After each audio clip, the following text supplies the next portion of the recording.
Cube Radio. Salut, c'est Brigitte Noël. Je suis en compagnie de Félix Séguin. Félix, avant de commencer l'épisode, je pense que tu as quelque chose à nous raconter. Il faut absolument pas manquer le grand reportage de notre bureau d'enquête qui s'appelle aussi Narcos PQ, une version télé si tu veux. Un reportage qui nous a amenés au cœur de la guerre des cartels dans l'État de Guerrero au Mexique, qui nous a amenés voir des anciens de la DEA à Washington, D.C., qui nous a aussi fait tourner plein d'entrevues à Montréal qui vont vous faire comprendre la narcoculture. Je vous conseille de ne pas le manquer. Vous pouvez regarder le grand reportage Narcos PQ qui est disponible en exclusivité sur Club Illico dès aujourd'hui. Cet épisode traite de sujets qui pourraient choquer certaines personnes. Soyez-en avertis.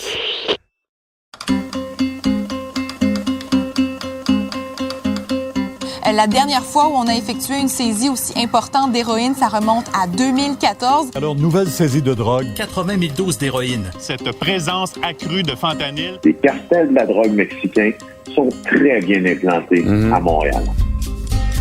Je m'appelle Brigitte Noël, je suis journaliste au bureau d'enquête de Québecor. Et moi, je m'appelle Félix Séguin, puis je suis journaliste au même endroit. Saviez-vous que le Québec est la terre d'accueil de plusieurs des plus gros trafiquants de la planète? Savez-vous qui ils sont? Narcos PQ. C'est là qu'on va les découvrir.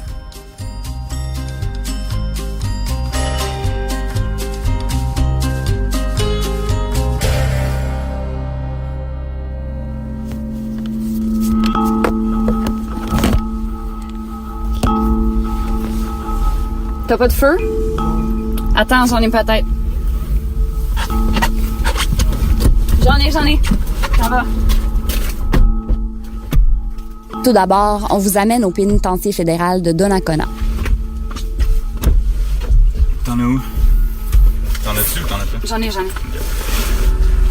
ans. 7 ans. On voulait commencer par un narcotrafiquant qui a vraiment une histoire à lui très particulière, mais qui comprend tout ce qui se passe dans le monde interlope au Québec. On va rencontrer Stéphane Galarneau. C'est un rock machine. OK, viens-t'en. Les rock machines, pour la petite histoire, ce sont les ennemis jurés, enfin c'était, pendant la guerre des motards, les ennemis jurés des Hells Angels. Il en reste encore une poignée au Québec. Galarneau en fait partie. En faisait partie. En faisait partie. Selon lui. C'est vrai. Alors lui, dans sa vie de criminel, il a tout fait.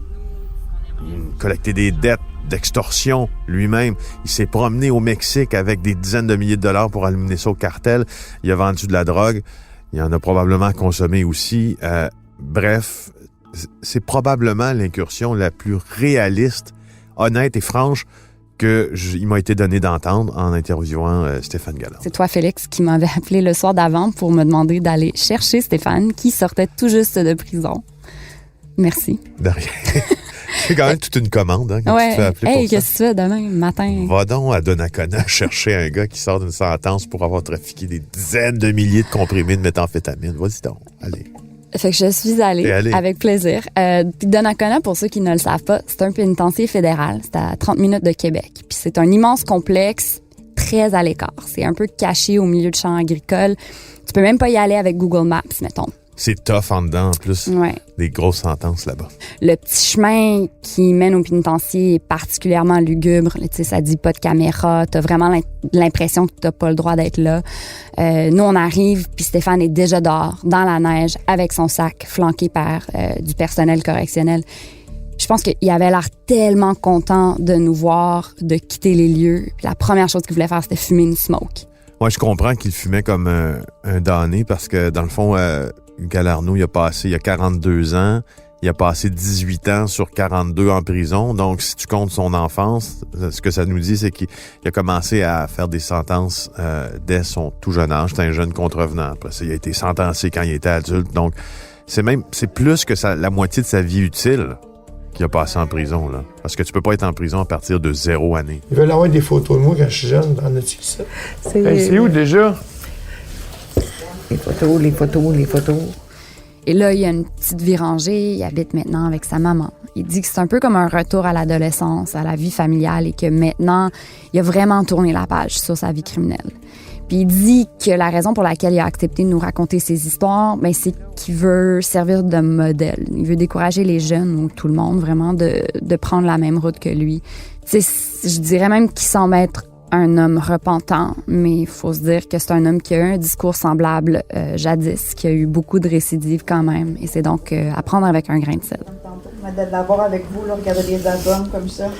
Ah, ça fait chaud au cœur. C'est sûr qu'il y a beaucoup de choses qu'il n'a pas vues pendant tant d'années. Puis tout ça, puis aujourd'hui, ben là, moi, je peux réaliser que, oui, là, il est dans la famille, puis qu'il est avec moi, puis... Tu vois, là... Elle est heureuse de partager ce moment-là, je pense. Oui. Parce que quand j'étais jeune, j'étais en centre d'accueil. J'étais pas là. J'étais pas tout le temps là. Puis quand je commençais à faire mes conneries, mes coups. Mais là, étant donné le contexte, est-ce que c'est dangereux pour lui de venir nous parler puis de nous raconter tout ça? Écoute, je sais pas si son parcours criminel est vraiment derrière lui et qu'il n'y a pas un parcours qui se dessine devant lui. Je pense que les gens sont capables de juger là, le pour et le contre dans tout ça, puis peut-être de le laisser tranquille. Par contre, s'il a dans la tête de continuer dans cette veine-là, puis qu'il est en train de parler aux médias, là, c'est une autre affaire. Là, c'est une autre paire de manches. Là, il va avoir des soucis.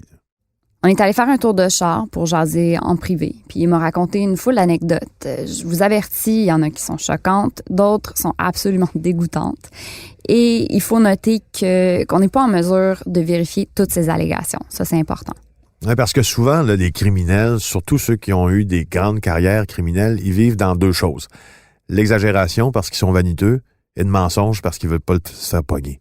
Alors, oui, on peut pas tout vérifier parce que c'est quoi la part de vérité, c'est quoi la part de mensonge là-dedans? Moi, je pense que ce qu'il nous dit est probablement à un très haut pourcentage vrai. Mais on vous laisse décider. Oui, c'est ça. OK, on commence par le début. Comment veux-tu me donner un peu une biographie de comment tu t'es retrouvé dans tout ça? Ouais, une biographie, ça a commencé, j'étais jeune, j'avais 17 ans, non, plus jeune que ça, même 15 ans. 15 ans à peu près.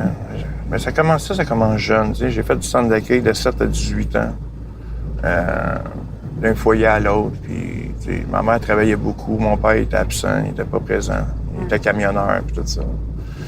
Puis, tu sais, je me tenais avec le monde de la rue, le monde interlope, puis j'ai commencé comme ça à me battre, à vendre de la drogue. À 17 ans, j'ai imité la signature de mes parents, j'ai fait ma première importation. Importation de quoi? De hashish. J'étais allé en Jamaïque. J'ai fait ma première importation, j'ai gobé 1,2 kg. J'ai revenu ici. En revenant ici, ben, j'ai commencé à établir mon secteur, à vendre des choses. J'ai commencé à me faire des clients, j'ai commencé à me pogner des mules. Des mules, c'est des personnes qui font ils transportent pour moi de la drogue d'un pays à l'autre. Fait que toi, t'as été mule une fois, puis là, j'ai été mule une fois, puis j'ai devenu indépendant, comme tu l'appelles. Ouais. Puis j'ai commencé à pogner du monde, des danseuses. Tu pognes pas du monde là, qui sont comptables, puis des choses comme ça. J'ai pogné des danseurs, des escortes, des gars de la rue, Pour être mule pour toi. Ouais, c'est ça. Dans le fond, il bâtit son réseau de bouche à oreille, c'est ce qu'il nous dit. Pour lui, c'est une business, c'est une entreprise. Donc, il nous explique qu'il a commencé par trafiquer du hash, après de la coke, après qu'il s'est fait des contacts en Haïti, en Angleterre, en Irlande, au Mexique, en Russie. Aïe, aïe, aïe. Fait qu'à ce moment-là, il est comme un pigiste du monde interlope. Il est un indépendant, comme il dit. Ça veut dire qu'il n'est pas encore affilié à un gang quelconque. Mais ses affaires roulent tellement bien qu'il tombe éventuellement dans l'œil du crime organisé.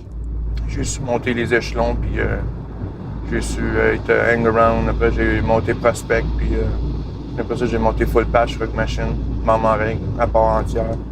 OK, c'est comme du recrutement de hockey, là? Style, ouais. C'est un petit peu comme ça, mais avec beaucoup de confiance. Tu montes pas du jour au lendemain comme ça. Okay. Il faut beaucoup de confiance. Il faut vraiment que tu t'ouvres, puis tu sois transparent.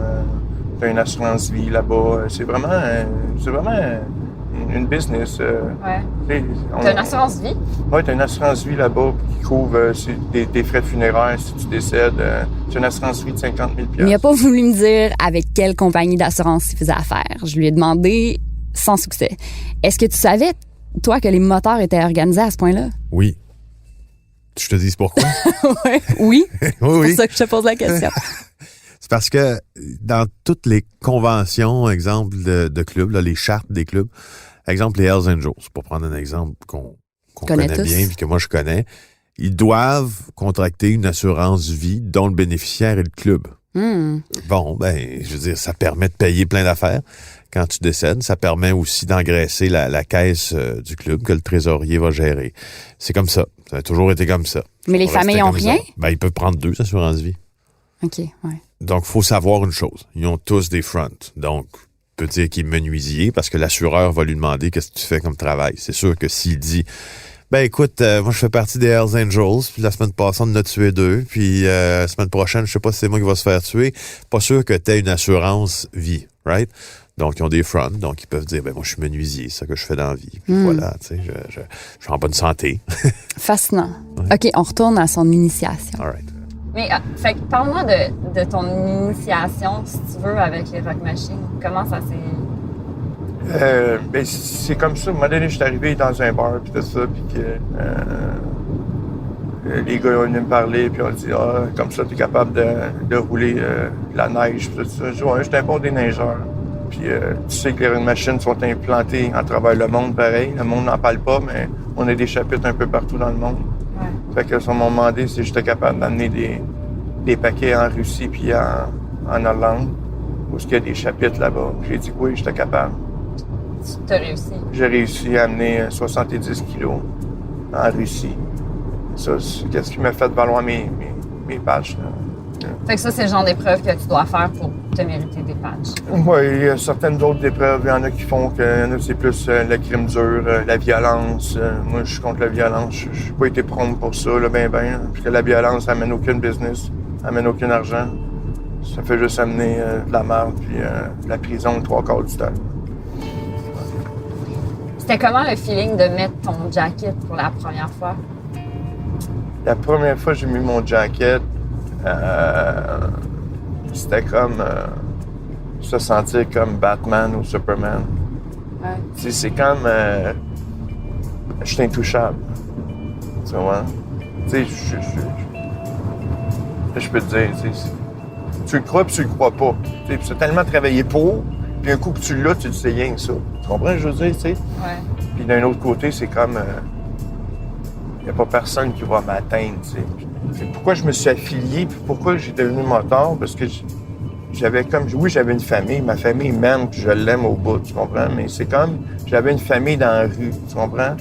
Quand j'étais jeune, ben, c'est les gars qui prenaient soin comme de moi. Ma mère a toujours pris soin de moi, c'est pas ça que je dis, tu sais. Mais c'est comme...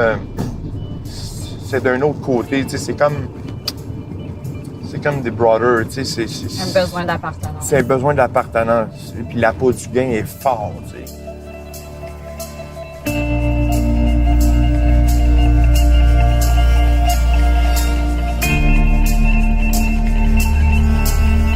OK, mais tu sais, pendant ce temps-là, lui, il a une blonde, il a des kids, des amis à qui il doit cacher son identité de moteur. Il doit mener une double vie. Fait qu'il passe ses journées comme peintre de finition, tireur de joints. Et le soir, il planifie, il organise, il rencontre ces gens du monde interlope. Sauf qu'il fait quand même crissement plus de cash qu'un gars dans la construction, right? Ouais. Bon. Il fait combien? Ça, il n'a pas voulu me le dire non plus. Il était un peu vague, mais c'était des gros montants. C'est là que ça m'embête, ces affaires-là. Là, quand t'es rendu à parler de cash, à peu près, peut-être, je sais pas. Ça m'embête. À chaque fois que j'essaie de demander ça à quelqu'un, il y en a même qui disent pas trop.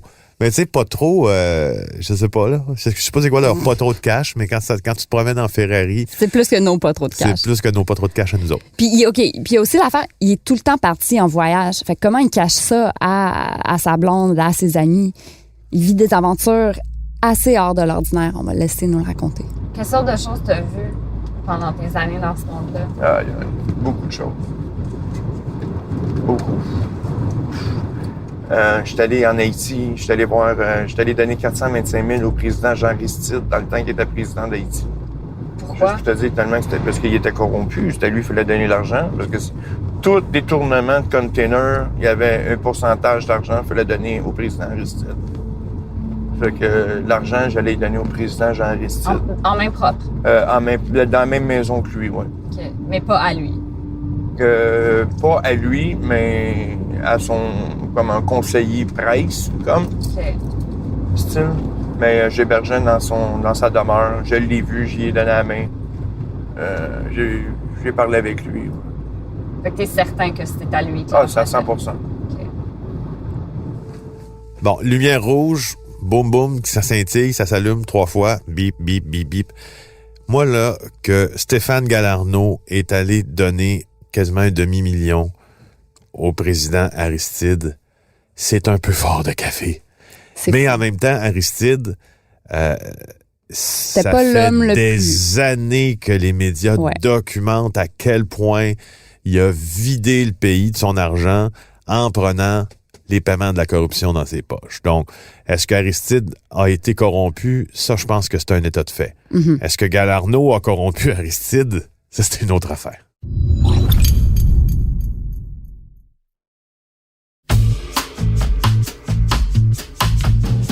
Mais il m'a aussi raconté qu'il a fait affaire directement avec le cartel de Sinaloa, qui est ce cartel mexicain assez meurtrier avec des tentacules un peu partout dans le monde. C'était comment tes interactions avec le cartel?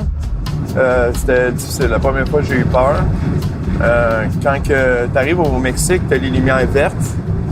Les lumières vertes, c'est tu peux continuer. Puis les lumières rouges, t'arrêtes parce que tu te fais fouiller, tu comprends? OK. C'est comme ça que ça marche pour tout le monde quand ils vont au Mexique. La lumière est devenue rouge. Puis il y a des agents parce que moi, ils m'ont dit, tu vas porter une casquette des Yankees de New York. OK. Que j'avais une casquette des Yankees de New York. Puis ça, c'était le mot de passe. Ouais. Fait que moi, je comprenais pas. Je pensais que c'était un taxi qui m'attendait, puis qu'il était pour me reconnaître facilement, tu sais. Que j'avais quand même 500 000 US dans la sous-valise. Puis là, quand je suis arrivé, la lumière est tombée rouge, j'ai paniqué parce que là, j'ai dit, je peux pas perdre cet argent-là, on va me faire tuer ici. Et sûr, je me fais tuer, c'est fini, là. Puis là, quand ils sont arrivés, ils ont dit, toi, passeport. J'ai donné mon passeport, ils m'ont dit, OK, va-t'en sur le côté. Là, je te dis, même mes sourcils, je pensais pas que ça shakeait, là, mais mes sourcils shakeaient. J'étais moite. Ils m'ont dit, OK, viens-t'en. Je suis arrivé, c'était de l'armée, là. Habillé en soldat, là. J'étais embarqué dans une Econoline. C'est comme un Suburban. Puis 2-3 Suburban, un en arrière de l'autre. J'étais arrivé à l'hôtel, mais c'était comme une villa style à eux autres. Puis là, lui, il m'attendait là-bas avec un sourire. Moi, je riais pas, là. Lui, c'était mon contact. Okay. Qui était là-bas. Un semi-haut placé. Oui, un semi-haut placé. C'est sûr que je sais pas si j'ai rencontré le haut placé, au haut, ou que j'ai attends, j'ai un téléphone, OK? Je suis. Ben oui. Allô? Allô? Parce que, dans le fond, les cartels mexicains, si tu veux savoir à quel point c'est dangereux, dis-toi une chose, c'est qu'on vient de vivre l'année la plus meurtrière au Mexique. 30 000 meurtres. 30 000! Principalement dus au cartel. Comment fonctionne le cartel de Sinaloa? C'est très simple. T'es dans leur chemin, ils te tuent. Ils font pas juste te tuer. Il y a de fortes chances qu'ils vont te démembrer aussi et envoyer des parties de ton corps comme étant maintenant des messages à ceux qui voudraient s'attaquer à eux. Donc, quand tu joues dans ces ligues-là, et je peux te le dire, là, moi, je reviens d'un tournage au cœur de la guerre des cartels, là, j'en ai vu. Des pieds dans des glacières. Oui, tu nous as envoyé des photos, merci Félix. C'était gore, hein? Oui, c'était vraiment gore. J'ai envoyé des photos, des pieds dans des glacières en face du chariot de police, des gens qui sont mutilés, tranchés en 8. Ça, je l'ai pas vu. J'ai eu la vidéo de ça, des exécutions là du cartel de Jalisco. Là. Il y a 3 gars, là. Ils ont probablement vendu dans le mauvais territoire. C'est une exécution. Dans le fond, ils se font fusiller live. Alors, tu sais, les cartels, juste te dire, c'est ça. C'est dangereux. Mais juste pour mettre mais ça... Mais c'est plus que dangereux. Plus que dangereux. Moi, j'ai jamais vu... sans porte. Non, mais j'ai jamais vu quelque chose de violent comme ça. Je savais, parce que j'ai tellement lu, tellement vu. Mais là... De tes propres yeux. Pour avoir été au milieu de ça, ta vie vaut juste rien. 30 000 morts au Mexique l'année passée. L'année passée. Au Canada... En 2017, c'est les dernières données que j'ai trouvées, il y a eu 660 meurtres. Ouais, c'est ça. C'est incomparable. Écoute, quand j'étais à Acapulco, il y a eu 6 meurtres. Pendant ton séjour? En 48 heures. Mon Dieu. OK. Ouais. Tout ça pour dire, Stéphane Galarno faisait affaire avec ces gens-là. Ouais. Fait que c'est ça. On était rendu où? C'est mieux au place. Oui, c'est ça. Je savais pas si c'était un haut placé, mais je sais que c'est un gars qui était quand même bien placé. Parce qu'ils sont discrets quand même. Ils sont très discrets. Tu sais, vraiment discrets, là. Tu sais, je l'ai jamais vu. Après ça, ils m'ont donné 10 000 $ en type. Comme. Eux autres, ils appellent ça un tip. Comment ils appellent ça? Je suis parti à la raie, ils m'ont dit, tiens, ton type. Tu sais, puis ils ont tous compté l'argent devant moi. S'il aurait manqué 100 $, je pense que je me faisais couper un doigt. Ils riaient pas, là. Ils ont pas ri, là, jusqu'à temps que l'argent était fini de compter. Quand l'argent était fini de compter, là, ils ont sorti un cigare, le cognac. Puis ils ont dit, où est-ce que tu vas aller? T'es un gars sérieux, t'es un gars honnête. Qu'est-ce que ça veut dire, ça? Où est-ce que tu vas aller? Ben, c'est parce que moi, je commençais mes vacances. Ah, ils t'envoyaient en vacances. Au style, ouais. Parce que je vais pas juste aller-retour. Comme dans leur jet privé, ou? Non. Eux autres, ils m'ont... Parce que où est-ce que j'étais, tu peux aller, c'est 1h30 à Acapulco, puis c'est... Tu sais, Acapulco, Cancun, Mexique, c'est tout proche, là, tu sais. Ouais. Tout à un côté de l'autre. Fait que ils m'ont demandé où est-ce que je voulais aller. Puis je suis allé dans une villa, mais une villa que jamais je me suis payé de ma vie, là. Un asti de villa, là. Tu sais, là, avec le gros yak, la grosse affaire, là. J'ai trippé, là, comme jamais j'ai trippé dans ma vie. Ouais, c'est un peu comme un film, hein, tout ça, mais en fait, il a été très chanceux parce que ça, la chance aurait pu tourner en sa défaveur. Oui. Mais pour donner un peu de nuance à tout ça, pour montrer que c'est pas toujours du bling et des bateaux, voici une anecdote complètement dégueulasse. Fait que, contexte, ça se passe à l'aéroport Pearson, à Toronto. Stéphane est de retour des Caraïbes avec un collègue, entre guillemets. Lui a gobé des drogues, son ami collègue, non. Mais on les soupçonne, avec raison, d'avoir ingéré des substances pour les faire entrer au pays. On les amène dans une salle d'interrogation assez particulière et, avertissement, l'extrait qui suit est extrêmement scatologique. Fait que lui, ils l'ont fait aller sa selle. C'est une selle vitrée. Puis c'est des selles. Oui, c'est un siège. Tu t'assis, c'est une toilette. Puis il y a comme un tapis avec une chaîne de même qui descend les excréments.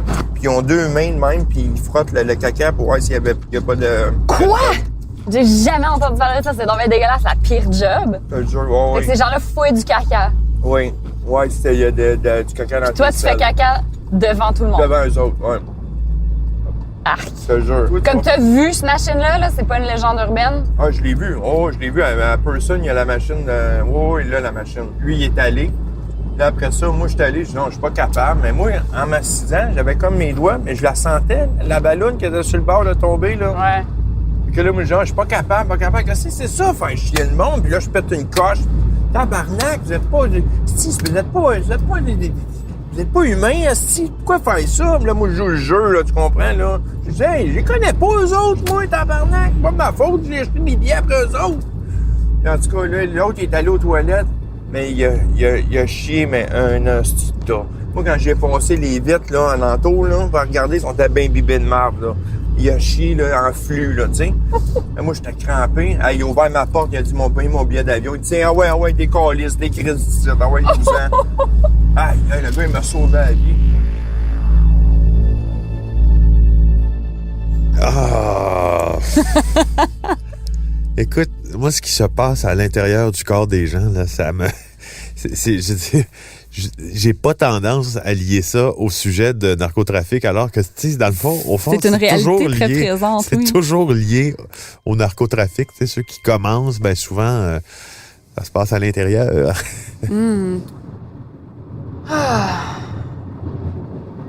C'est tout un parcours de vie que j'ai eu. Ouais, hein? Ouais.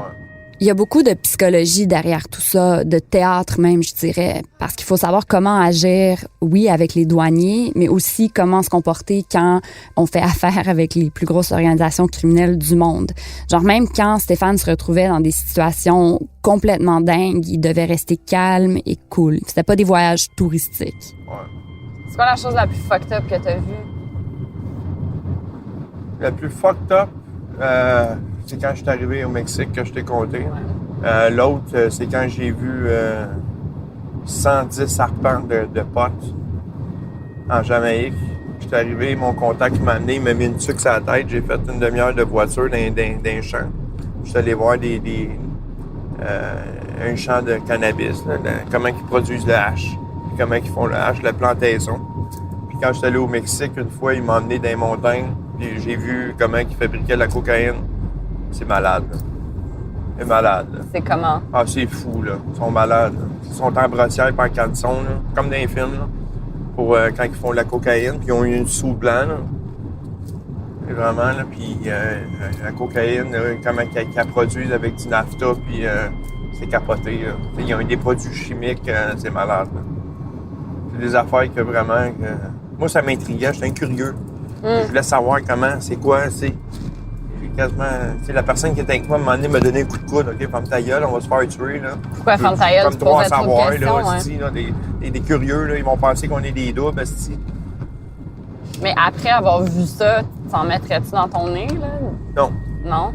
Non. C'est dégueulasse? Oh non. C'est fou. La pire affaire, c'est de la méthamphétamine. Comment ça? Le cristal meth, c'est malade. C'est dégueulasse. Il y a du Drano, il essuie-glace.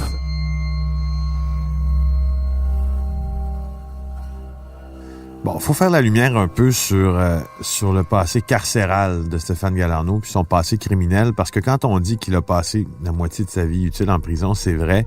Exemple, en 2005, introduction par effraction, séquestration, vol en 2012, 2014, conduite dangereuse, et là, 2016, il s'est fait prendre avec 10 000 pilules de speed.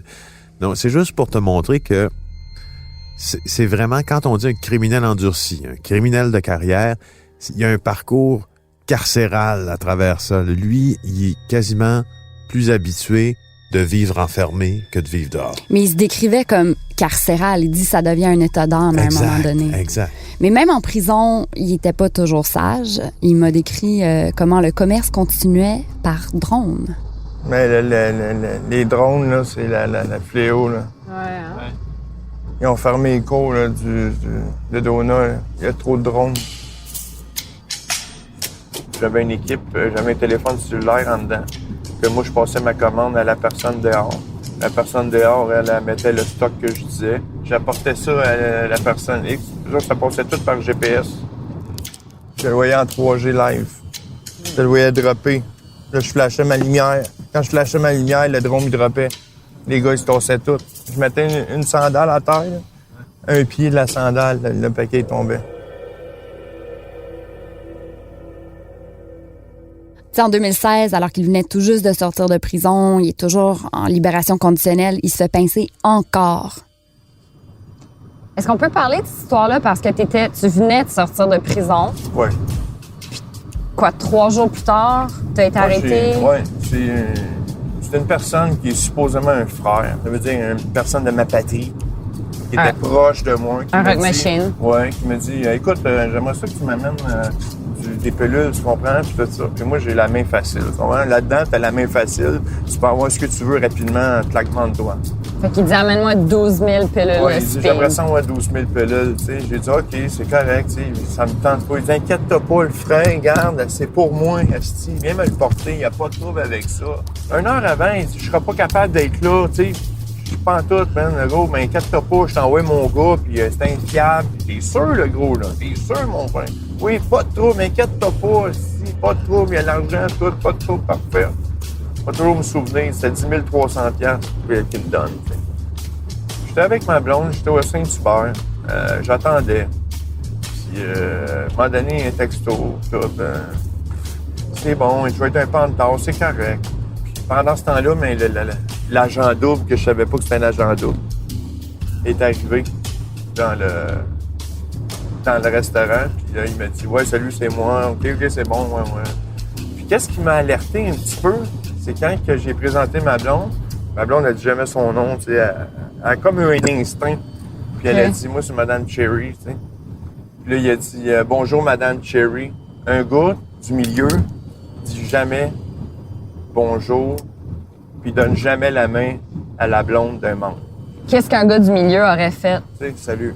OK. Enchanté. Pourquoi salut. t'es pas censé donner la main à la blonde? Ben, tu sais, c'est comme... Pourquoi tu lui donnes la main? T'sais? Tu t'en viens voir moi. T'sais. C'est juste comme une... Tu te calisses de la fille. T'sas pas besoin de te parler à la fille. Moi, quand je vais voir un gars, un frère ou quelque chose, tu sais, moi, la fille, tu sais, Tu sais, je suis pas là pour toi. Tu sais, je suis là pour mon frère. Je suis là pour venir chercher ce que j'ai besoin de venir chercher. OK. Tu sais, puis là, après ça, j'ai dit, bof, peut-être, tu sais, ça se peut, tu sais. Peut-être le gars, il est gentleman, il est diplomate, tu sais. Ouais. Mais c'était un peu sceptique. Fait que je suis sorti dehors, j'ai ouvert la valise, j'ai montré le stock, il a regardé le stock, puis tout. Comme il a fermé le stock, j'ai dit, OK, j'ai dit, t'as-tu de l'argent? Il dit, oui, pas de trouble. Puis j'appelle mon chauffeur, il va venir porter l'argent. Chauffeur, porter l'argent. Comme j'ai fait comme... Je dis, oh non, man. Fait que ton chum qui t'a demandé de faire ça, c'était pas vraiment un chum ou c'était... Non, c'était pas. C'était un délateur qui travaillait pour la police.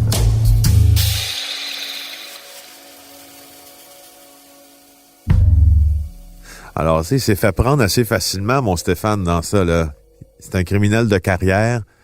Malgré que, aussi, c'est ça qui arrive dans le milieu criminel, là, c'est que t'as la chance ou la malchance, souvent, de tomber sur un délateur, puis ça peut arriver comme assez fréquemment, parce que il y en a qui sont prêts à vendre leurs amis pour pas aller en prison. Parce que c'est... Tu sais, il y a une expression que les criminels disent toujours... If you can't do the time, don't do the crime. Il y en a qui sont pas capables de faire le temps en prison. Donc, il y a mieux faire de la délation. Ben, je lui ai demandé pourquoi lui pensait que cette fois, c'était vraiment la fin de sa vie dans le monde de l'illégalité.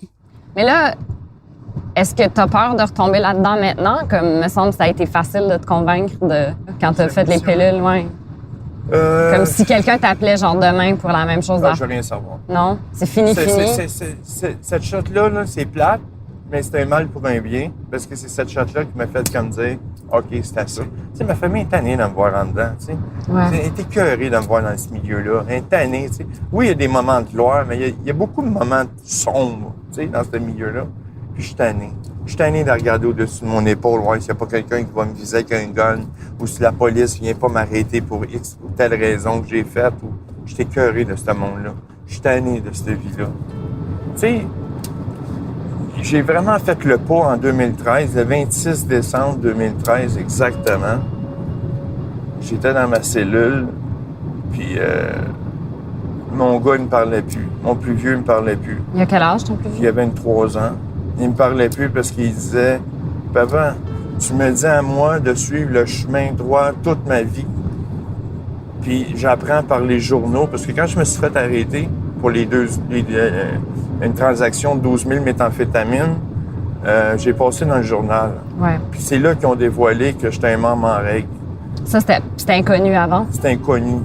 Puis là, mon gars, il dit, « Tu me mentis, tu voulais que je suive un bon chemin toute ma vie.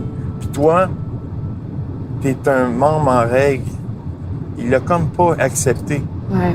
Puis même mon plus jeune, mon ex, que je m'entendais pas bien avec, a montré la photo à mon plus jeune, qui aurait pas dû faire ça, mais elle l'a fait. Il avait 8 ans. Puis il a dit, mon père, il aime mieux faire des conneries que venir me voir, tu comprends? Ça m'a touché, ça a venu me chercher beaucoup, tu sais. Puis c'est ça. Qu'est-ce que tu ferais si t'apprenais que ton fils tombait là-dedans, là, si ton fils décide que lui aussi il veut suivre tes traces? Ah. C'est une question que je me suis posée. C'est sûr que je vais être là pour l'aider. C'est sûr que je vais être là pour l'épauler. Mais l'épauler je veux pas comment? l'épauler sur le bon chemin. Pas l'épauler en lui L'enlever donnant de des sa- contacts. Là. OK. L'épauler en le réveillant bien comme il faut. Là. Mais je pense que, avec toute la peine qu'il y a eu à me voir où ce que je suis, je pense que j'espère que ça va le réveiller pour pas qu'il suive le même chemin que moi. C'est ce que je souhaite le plus au monde.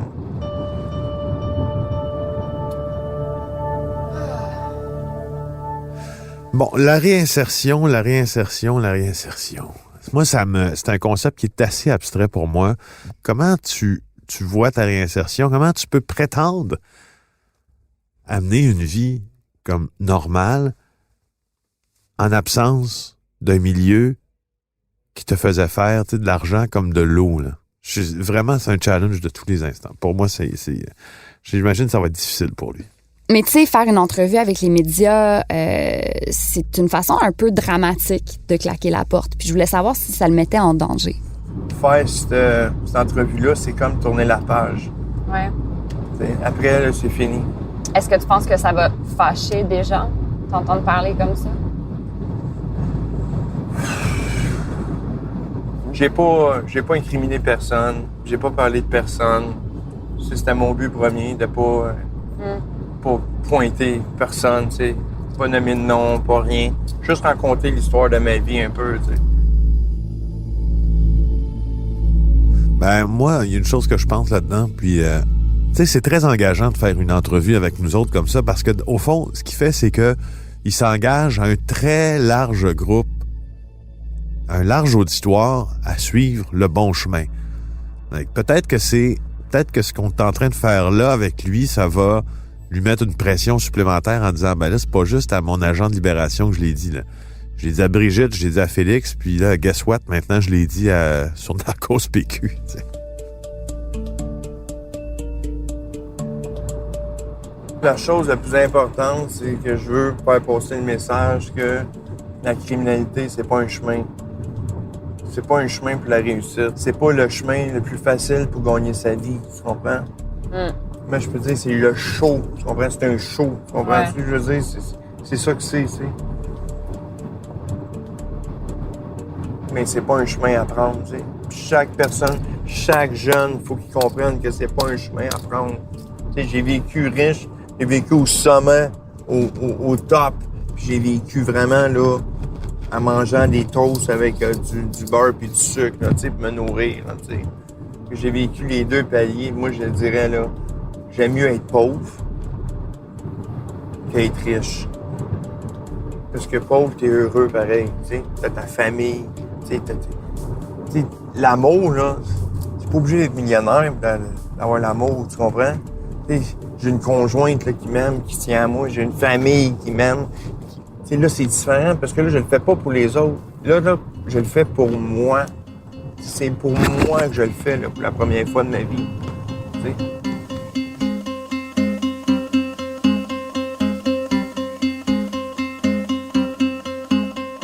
La semaine prochaine, à Narcos PQ, tu vas aller parler à quelqu'un qui avalait des capsules d'héroïne. Oui, c'est sûr, c'est sûr. Passé des années dans une prison tropicale. La folie qui passe dans ton estomac aussi, mais dans ta tête, c'est incroyable. Jusqu'à temps que tu prends la décision de commencer. C'est difficile, c'est ultra difficile. Juste briser le blocus mental d'avaler quelque chose de gros et de ne pas le mastiquer. C'est incroyable. Puis 100 fois. 100 fois. 100 fois. Aïe, aïe, aïe. T'as vraiment une drôle de vie. Toi, pareil. Seulement à Narcos PQ. Si vous aimez ce balado, n'oubliez pas de vous abonner. Vous pouvez aussi suivre le Bureau d'enquête de Québecor sur Facebook ou nous lire dans le Journal de Montréal. Animation et recherche, Félix Séguin et moi-même, Brigitte Noël. Mix sonore, Philippe Séguin. Réalisation et montage, Bastien Gagnon La France et Anne-Sophie Carpentier. La série Narcos PQ est une coproduction du Bureau d'enquête de Québecor et de Cube Radio.